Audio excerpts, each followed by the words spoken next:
mengukur komponen elektronika menggunakan multitester analog. Oke, langsung saja kita mulai dari komponen yang pertama, yaitu resistor. Di sini ada beberapa resistor. Kita coba dengan yang ini dulu, 100 ohm. Untuk mengukur resistor,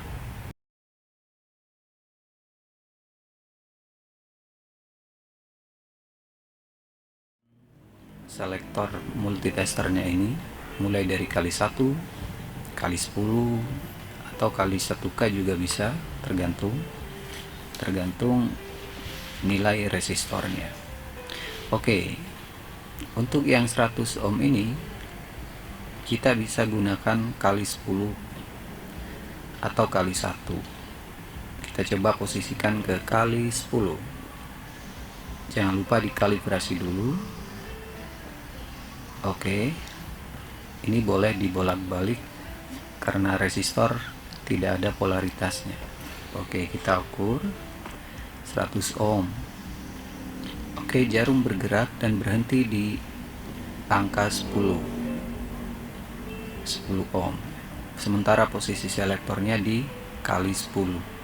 Jadi kita kalikan 10 kali 10 sama dengan 100 ohm. Berarti resistor ini masih bekerja. Sekarang kita coba yang 0,5 ohm, setengah ohm. Bisa nggak posisi kali 10 ini, bisa nggak buat mengukur 0,5 ohm? Kita coba. Jarum bergerak dan hampir 0, jadi susah ini membacanya berapa ohm. Nah, biar nggak susah, kita turunkan ke yang paling rendah, yaitu ke kali 1. Kalibrasi dulu.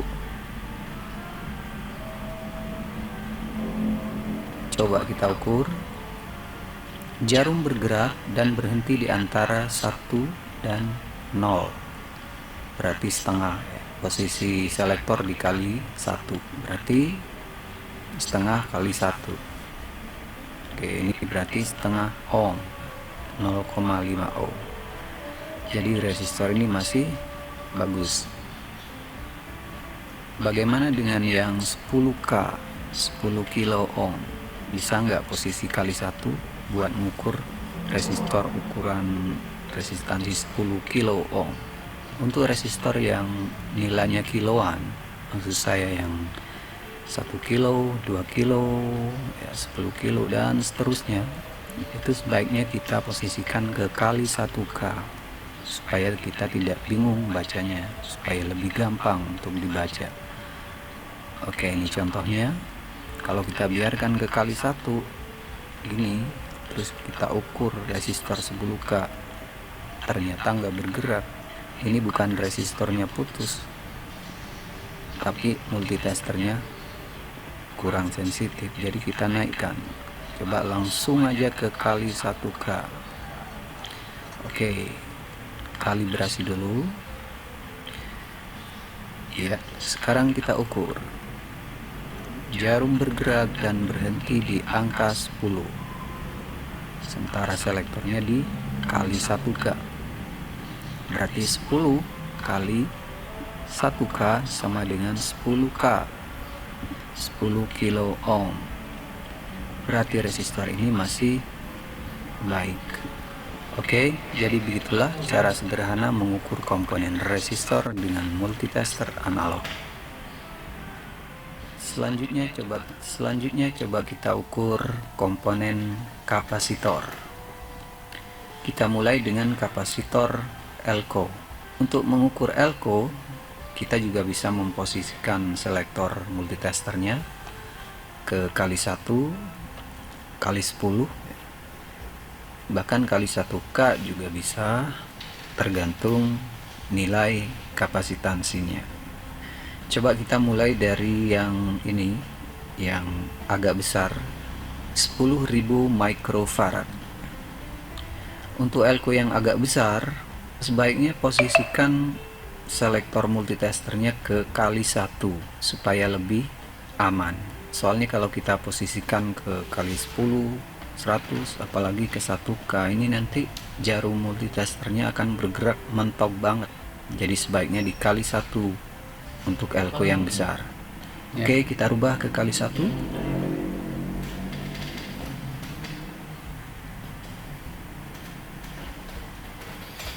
Kita ukur, pastikan elko-nya tidak dalam keadaan terisi. Jadi dibuang dulu isinya, dikosongkan, baru kita ukur.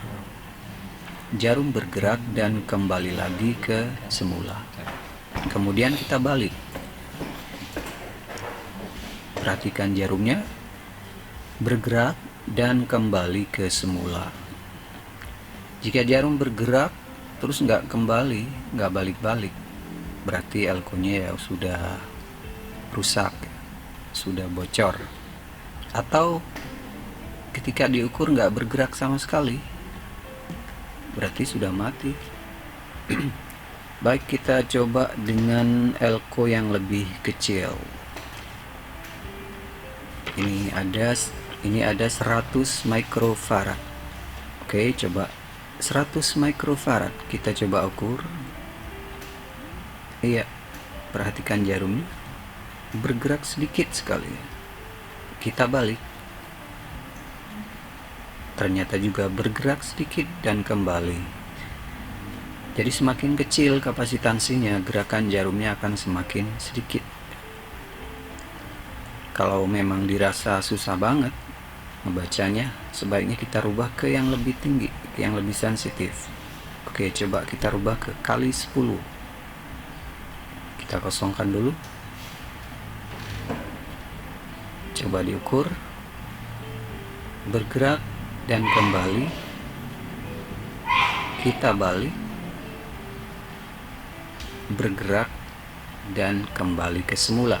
Berarti elko ini masih bekerja. Coba yang lebih kecil lagi, 1 microfarad.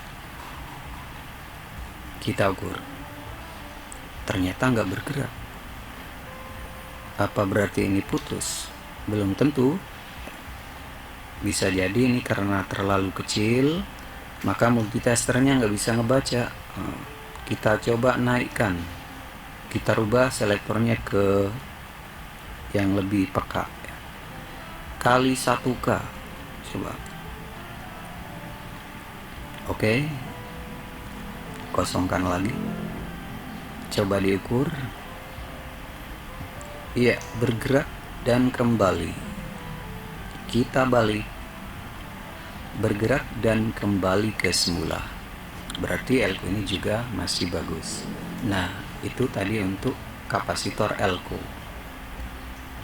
Bagaimana dengan kapasitor yang lain? Misalnya ini kapasitor polister ya, Milar misalnya ini ya. Untuk kapasitor yang ini kita harus langsung ke 1K karena ini kapasitansinya sangat kecil. Oke, coba kita ukur. Bergerak sedikit ya. Kita balik,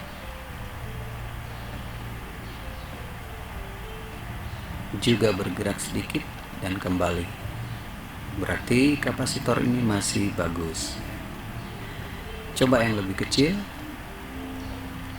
Di sini ada 100 nanofarad ya, 100 M. Kita ukur, ternyata tidak bergerak. Putus nggak nih? Belum tentu. Bisa jadi multitesternya sudah tidak sanggup membaca. Kita naikkan ke yang lebih tinggi, ke yang lebih sensitif. Kebetulan di sini ada kali 10K. Coba saya rubah ke kali 10K. Kita ukur, bergerak dan kembali. Oke, kita balik, sama, bergerak dan kembali. Berarti kapasitor ini masih oke. Kalau yang kapasitansinya sangat kecil, di bawah ini misalnya 1N atau di bawahnya mungkin sudah nggak kebaca ya. Apalagi yang ukurannya pico kayak gini, 100 PF. ini sudah nggak bisa kebaca oleh multitester analog ini. Coba diukur ini 100 PF, 100 picofarad, nggak bergerak. Ini bukan berarti kapasitor ini putus, belum tentu.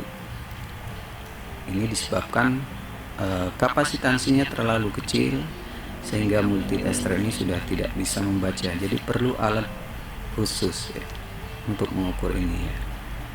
Atau kita bisa buat alat tambahan sebagai penguat ya, nanti kita bahas di video yang lain. Nah, jadi intinya multitester analog ini hanya bisa membaca kapasitor yang kapasitansinya tidak terlalu kecil, seperti kapasitor yang sudah kita ukur tadi. Baiklah, selanjutnya kita akan mengukur komponen dioda. Di sini ada beberapa dioda. Kita ukur dioda biasa, dioda umum, dioda penyearah biasa. Untuk dioda ini kita bisa memposisikan selektornya ke kali 1, juga ke kali 10, atau kalau perlu kali 1K juga bisa. Oke, saya coba yang pertengahan kali 10. Kalau saya biasa mengkalibrasi. Oke, kita ukur. Ini ada dioda 6 ampere. Kita ukur prop hitam ke anoda, prop merah ke katoda. Perhatikan jarumnya bergerak dan berhenti di sekitar angka 5 ya. Umumnya untuk dioda biasa memang segini, jarumnya bergerak di sekitar angka 5 bila posisi selektornya dikali 10. Tapi ini bukan berarti 50 ohm. Kemudian kita balik dan jarum seharusnya tidak bergerak. Nah, ini oke.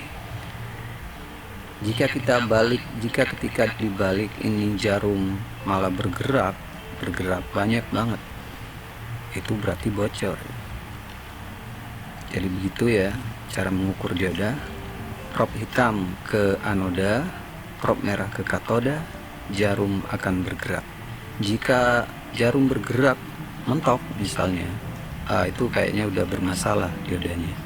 Atau ketika diukur gak bergerak sama sekali, berarti diodanya putus.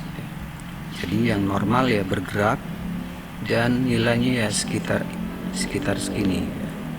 Kemudian setelah kita balik, itu seharusnya tidak bergerak, berarti dioda ini bagus. Sekarang coba kita ukur yang kecil. Ini ada 1 ampere. Kita ukur, sama caranya. Prop hitam ke anoda, prop merah ke katoda. Perhatikan jarumnya bergerak. Kemudian kita balik dan tidak bergerak, berarti dioda ini dalam keadaan